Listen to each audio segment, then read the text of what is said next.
Sim, com certeza. Santa Cruz do Sul tem teatro na sua história, mas como sempre, a gente sabe a própria história do nosso país, a gente não conta direito, que dirá a história do teatro de Santa Cruz do Sul, né? Então, a gente tem uma belíssima história que, por algum motivo, ela sempre fica numa nuvem. É como se ela tivesse nebulosa, a gente não entende como ela se deu. Então, tudo sempre parece que é a primeira coisa que existiu, quando já existiu muita coisa e, como a gente falou, uma vai levando a outra, né? Por isso que eu afirmo, sim, temos, o que nós não temos é um claro conhecimento dessa e reconhecimento dessa história. Nós estávamos fazendo uma performance na Casa das Artes Regina Simones, que era em cima de máscaras de teatro, vários personagens da literatura e da dramaturgia. E, na verdade, ali no meio do público tinha uma menina que, ao final, chegou, conversou com a gente já conhecia ela, assim, meio passando, assim, meio sem muita intimidade, mas aí ela chegou assim, oi, pessoal, não sei o que, eu queria amanhã me encontrar com vocês e mostrar um lugar que vocês não conhecem, uma história que vocês não conhecem. E nos cozinhou na noite, não nos contou o que que era, realmente deixou como algo de surpresa.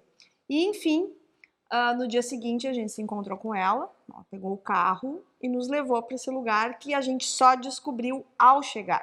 E que é aqui em Santa Cruz do Sul, num lugar muito surpreendente, porque realmente parece um cenário.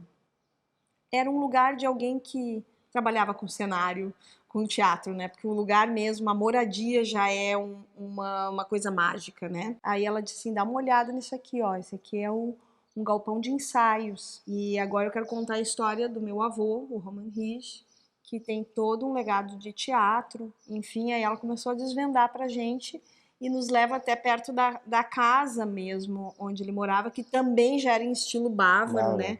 Toda pintada por fora, ela já era também, parecia aquela coisa de filme, assim. E o nosso mundo começou a se desarmar, assim, tipo, o que que essa mulher tá mostrando pra gente, né? Que é a neta dele, né, a Anne Rich. E ela, muito generosamente, nos mostra tudo. Inclusive, ainda estava viva a Ilse Rich, que era casada com o Roman Rich.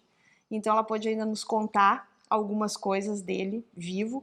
E, inclusive, ela nos deixou muito claro a paixão que ele tinha por teatro, assim, que teatro era a vida dele, era acordar de manhã e dormir pensando em teatro. E que às vezes, assim, ela perguntava onde é que tá o Roman, onde é que tá o Roman, ele estava no pátio, estava caminhando, fazendo os personagens, pensando nos personagens.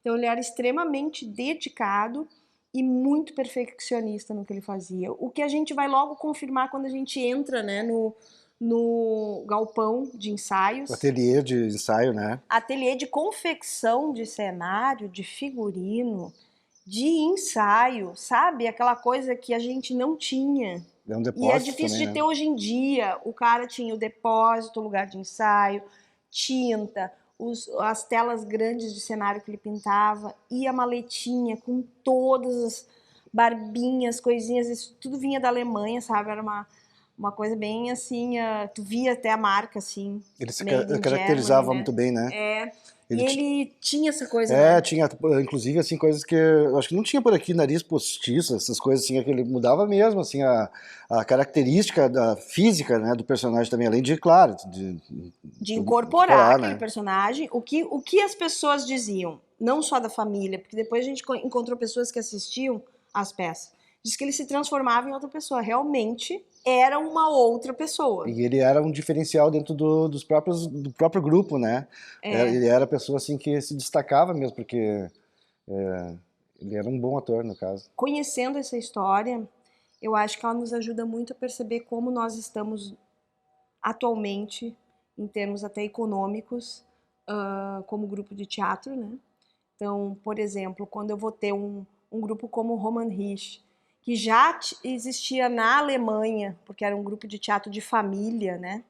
E aí lá eles têm um teatro próprio, à beira de um lago, que é o Lago Tegernsee. Tem vários grupos familiares que têm grupos de teatro lá. E o Roman Rich, com o pai, tinha o Rich Bini. Então eles tinham uma estrutura de poder viajar, de fazer turnês na América do Sul inteira, Rio de Janeiro, São Paulo, os 3 estados do sul do país, Argentina, Chile, às vezes com patrocínio da Lufthansa. Às vezes a gente tem eles via terrestre mesmo, com ônibus, tá? Então a gente vai ter ali inúmeros patrocinadores, uma estrutura de logística que hoje é muito mais fácil com a internet, com os moldes que a gente tem hoje em dia, mas como eles faziam aquilo naquela época, e era super estruturado e era anual. Eles tinham uma continuidade de trabalhos, né? Então eu vou pensar isso lá na década de 50, Brasil, Santa Cruz do Sul. Estamos em 2022, Brasil, Santa Cruz do Sul, lutando para fazer uma peça por ano e conseguir levar essa peça, né? Então, como é que eu não vou pensar no Roman Rich no teatro que eu faço atualmente? Eu tenho que ficar pensando, tenho que ficar fazendo relações, até para me entender melhor dentro desse contexto, né? Depois que a gente tá dentro da personagem, que a gente se monta da personagem, aí a gente tem que se transformar para que as crianças também acreditem, né? E as crianças têm um lado lúdico, assim, bastante forte, né? Que elas acreditam mesmo. Então é muito legal de trabalhar com as crianças, né? É bem especial, assim. Porque elas são super espontâneas, né? A gente às vezes nem espera que elas vão agradecer de forma tão espontânea. Elas vêm e abraçam, né? Elas querem pegar no nosso material quando é malabarismo, por exemplo, né? Eles querem ver, querem tocar, querem, né, experimentar também aquilo, né? Sim, tem os seus momentos de diversão, sim, né, de descontração, né? Mas a gente procura sempre estamos focados e vamos, né, fazer com seriedade, mas claro que rola, né, uma graça no meio disso, né? Quando chegar na hora do vamos ver, eu pelo menos, né, eu acredito que a gente consiga cumprir, porque é uma energia diferente quando a gente bota o pé no palco e tem aquele público lá nos olhando, aquilo vem uma energia gostosa, assim, sabe? Que faz com que a magia do teatro aconteça e o negócio funcione de uma forma mágica. O que rola muito da parte das pessoas, de um modo geral, eu acredito, que seja assim uma falta de reconhecer de que isso é um trabalho, sabe? Não é um hobby. Essa produção de teatro às vezes acha isso é diversão, né? Eles estão se encontrando e é divertido para eles e é um hobby, mas isso também é o nosso trabalho, né? Então, às vezes desconsideram a forma de pagamento, vamos dizer, sabe? Ou demoram a pagar, ou pensam que tem que pagar menos, né? Sabe? As pessoas não pensam que é toda uma demanda por trás, não é vem aqui e apresenta uma peça, né? E não é assim de um dia para a noite, existe toda uma demanda, né? Aqui se trabalha muito assim com coisas nos eventos, assim, por exemplo, tem evento Feira do Livro, ou então outro evento é a o Natal, ou Oktober. Se foca muito nessas coisas. Só que se tu foca somente em eventos, significa que a cultura do teatro não existe em Santa Cruz do Sul. Cultura é um modo de vida das pessoas, é todo dia. Então, da mesma forma que eu vou numa choperia tomar chopp, eu queria antes ir numa peça de teatro. Coisa que tem em Rio, São Paulo. Em Minas Gerais tem muito isso. Então, essa cultura do teatro, de ir ao teatro, não se tem. Eu acho que aqui em Santa Cruz ainda falta isso, sabe? Um espaço mais amplo para fomentar o teatro, É que seja a público, música, né? né? A dança. Então, acho que a arte em si, né? E também fazendo jus à própria coisa que tanto levanta o turismo de Santa Cruz do Sul, que é a cultura germânica, né? Então, assim, ó, a gente sempre eleva tanto dizendo É. que é um povo que gosta muito de cultura.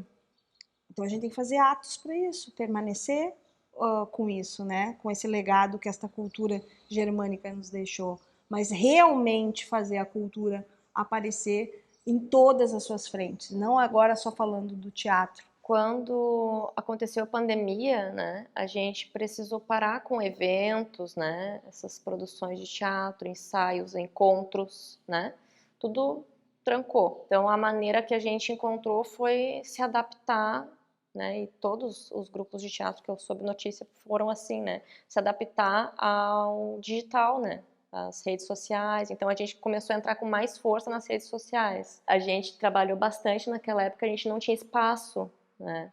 Então a gente fazia nossos encontros na rua, um espaço de um terreno baldio, por exemplo, para fazer a nossa produção de vídeo ali, sabe? Porque também a gente não conseguia um espaço junto à prefeitura, sabe? Falta realmente esse espaço onde possibilite aos grupos de teatro se encontrarem, né? Eu acredito que isso seja uma das demandas mais fortes de todos os tempos que eu transito com o teatro na cidade.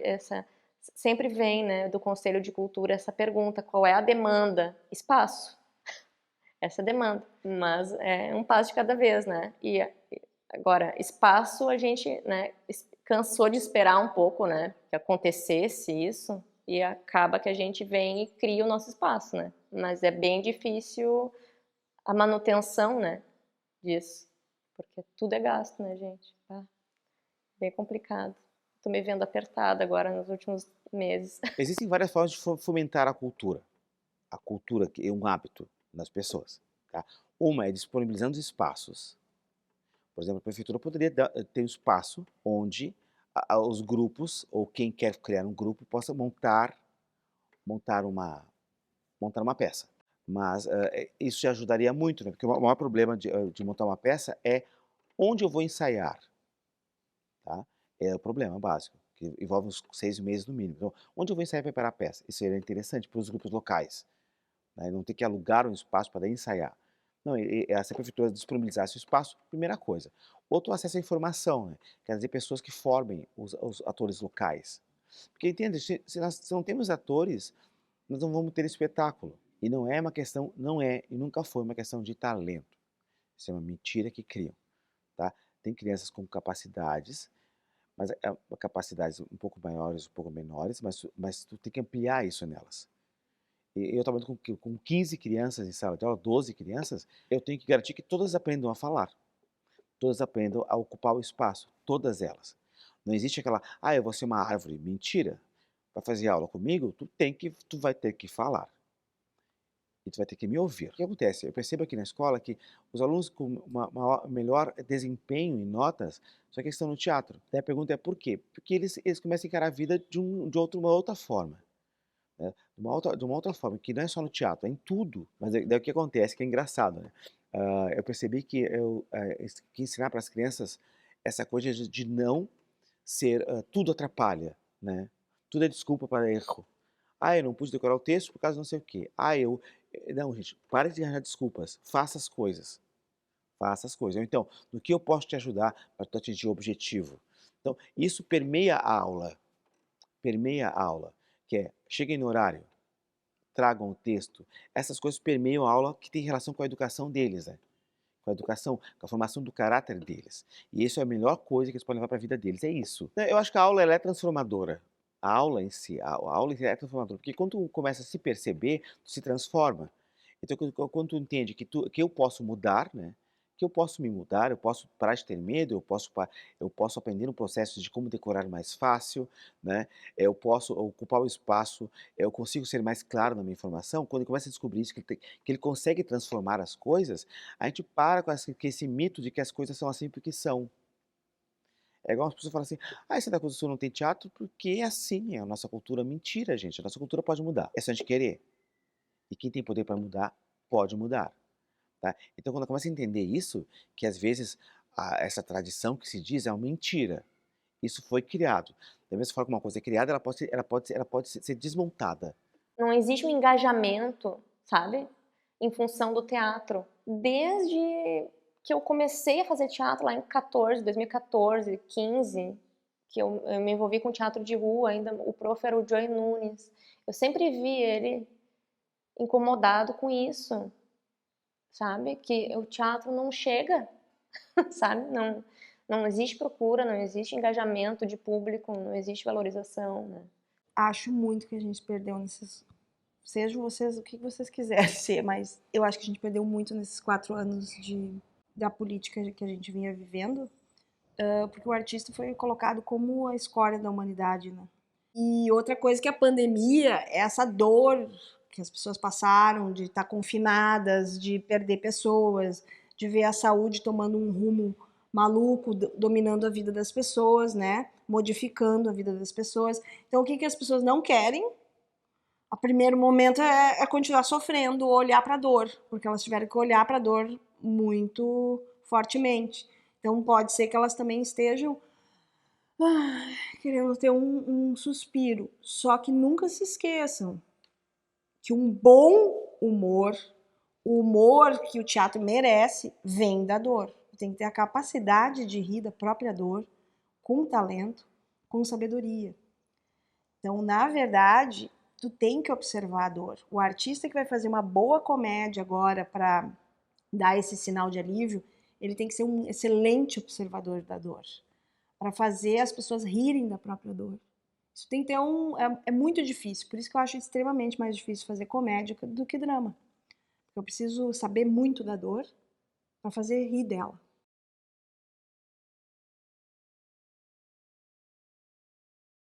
O teatro é um espaço. Nós temos teatro em Santa Cruz do Sul. Espaços que não são ocupados. Não são ocupados. Não são ocupados.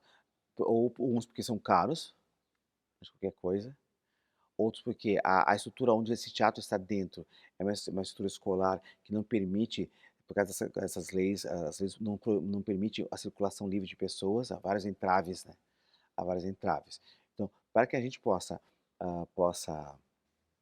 existir, né? Para que o teatro, a interpretação teatral possa existir em Santa Cruz do Sul, nós temos que ter espaços mais democráticos, ou transformar os espaços que tem, transformar eles em lugares mais democráticos. Tá? A gente precisa de leis que permitam que peças sejam feitas, né? E nós precisamos também de atores. O teatro existe e resiste. Ele pode estar apagadinho de vez em quando, parece que não existe um movimento, mas existe e ele resiste. A nossa própria história conta isso, a história que a gente está falando aqui. E no resistir, eu acho que o resistir mesmo fazer arte, fazer, resistir, né? Fazer, né? No momento que tu optou na tua vida fazer arte, seja ela de qualquer forma, tu sabe que tu vai ter que... O verbo resistir faz parte da tua vida. Sempre. Ele anda junto contigo. Então, por isso, ela tem que existir também. É uma obrigação existir. Se tu é o veículo para isso, tu escolheu ser veículo para isso, mas tu tem que permanecer com isso. Fazer ela existir e, por isso, achar muita força para resistir. Porque a gente não vai ter sempre grana, a gente não vai estar sempre com uma estabilidade criativa, né? Tanto econômica quanto social. E dentro dessa dança, tu vai ter que fazer isso aí acontecer. Então, para mim, eu fecho a ideia que o teatro existe e resiste. Isso é eternamente, a história nos conta isso. Resiste. Não só em Santa Cruz do Sul, eu acho que no geral, o teatro resiste, sempre resistiu, né? Mas nunca vai morrer, nunca vai terminar. Esse povo que faz teatro é muito guerreiro. Aos trancos e barrancos a gente tá lá, firme e forte, resistindo. Na verdade, a gente nem pensa se tem esperança ou não. Teatro, a gente não vai parar de fazer, não interessa o que aconteça, né?